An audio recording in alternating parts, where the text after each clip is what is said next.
हे का आपल्याला शिजवून घ्यायचं नाही, फक्त बरोबर असं मिक्स करायचं. बघा पाणीसुद्धा ह्याला लावलं नाही तर मऊ लुसलुशीत कसं मऊ कणिक झाली बघा. टाकल्या लगे हे करायचं नाही, 1 सेकंदभर झाल्यावर फिरवायचं. वेगळ्या पद्धतीनंच केली आहे मी ही पुरी. गॅस चालू केला आहे, एक रिकामं पातेलं ठेवलं आहे. वाटीनं 2 वाट्या पाणी मोजून टाकते. 1 वाटी, ही 2 वाटी. पाणी फक्त गरम करायचं आहे. गॅस बंद करते. गॅस बंद करून ही गरा ह्यात काय टाकलं नाही, नुसतं पाण्यात गरा टाकून घेते. ह्याच वाटीनं 2 वाट्या पाणी टाकले, हो का बराबर झालं. हे का आपल्याला शिजवून घ्यायचं नाही, फक्त बरोबर असं मिक्स करायचं.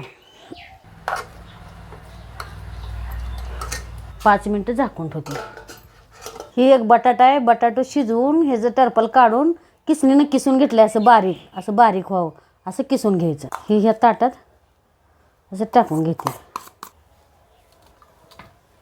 5 मिनटं झालं झाकून ठेवून. हे असं झालंय, ताटात काढून घेते.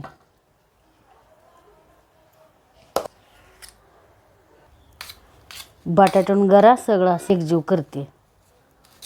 गरम आहे, हातानं करायचं नाही, चमच्यानंच करायचं. तांबडी मिरची ओबड-धोबड काढून घेतली आहे. गरम मसाला आहे, ही धनिया पावडर आहे, ही थोडीशी जिरे येते 1 चमचा, ही थोडीशी हळद आहे, ही थोडा ओवा आहे, हे आलं लसूण काढून घेतले. सगळं टाकते ह्यात. हळद टाकून घेते. सगळा असा मसाला ह्यात टाकून घेते. हे थोडीशी कोथिंबीर आहे, हे बी टाकते. चवीपुरतं मीठ टाकते. गरम आहे, असं चमच्यानं कालवून घेते. सगळ्याचा एकजीव करून घ्यायचा. असं कोमट झाले म्हणजे हातानं आता कालवाजोगं झाले. आता हातानं कालवून घेते. 1 वाटी गव्हाचं पीठ आहे, जेवढं लागेल तेवढं थोडं ह्यात टाकून घेते. लागेल तसं थोडं घ्यायचं, एकदाच लई टाकायचं नाही. एकदाच लई टाकलं तर आपल्याला अंदाज कळायचा नाही, म्हणून थोडं टाकायचं ह्यात पीठ. अजून थोडं टाकते. चांगलं असं मळून घेते. पाणी वतायचं नाही, हे असंच मळायचं. कारण बटाटं वल्लं असतं, त्यात पाणीच असतं आणि ही गरा आपण गरम पाण्यात मिक्स केल्यामुळं पाणी लागत नाही. ह्यात मैल तेवढं कोरडं पीठ गव्हाचं टाकायचं आणि मळायचं. पीठ तर आता मळून झालं आहे. तुम्हाला वाटत असलं तर पीठ तर मळलं आहे, काय सांगितलं नाही काय करायचं. हे व्हिडिओ पूर्ण बघा तुम्ही, तुम्हाला कळलं आपण काय करणार आहे. ह्याचं 1 टिपकासुद्धा पाणी न घालता असं ही मळून झालं आहे. ह्याला काय नाही भिजू द्यायचं नाही, काय नाही. आत्ता जरी केलं तर लगेच चालतं आहे. सुद्धा 2 मिनटं झाकून ठेवते. हाताला थोडं तेल लावायचं. बघा पाणीसुद्धा ह्याला लावलं नाही तर मऊ लुसलुशीत कसं मऊ कणिक झाली बघा. अशा गोळ्या करून घ्यायच्या. अशा गोळ्या करून घेते.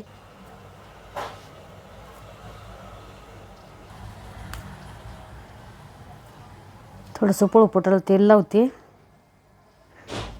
गोळी ठेवते.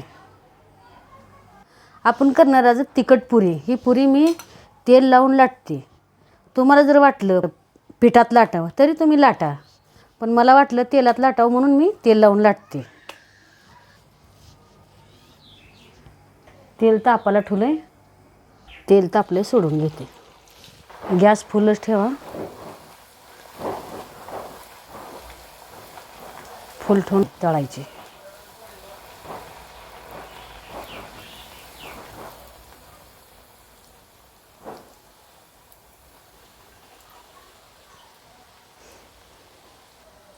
तेल चांगलं कडक तापलं तर तळल्या जाते. मध्यम गॅसवर तळचाल तर पुरी तेल पिते. फुल गॅसवर चांगली तळते.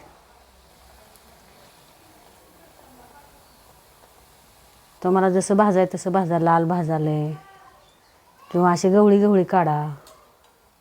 मी आता काढून घेते.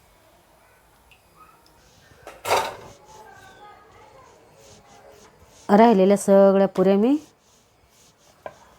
अशाच फराफरा लाटून घेते.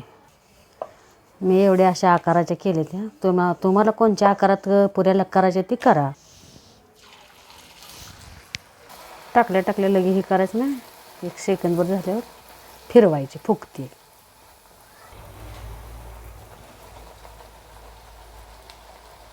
ही पुरी तळून झाली. सगळ्या मी अशा बाकीच्या तळून घेते.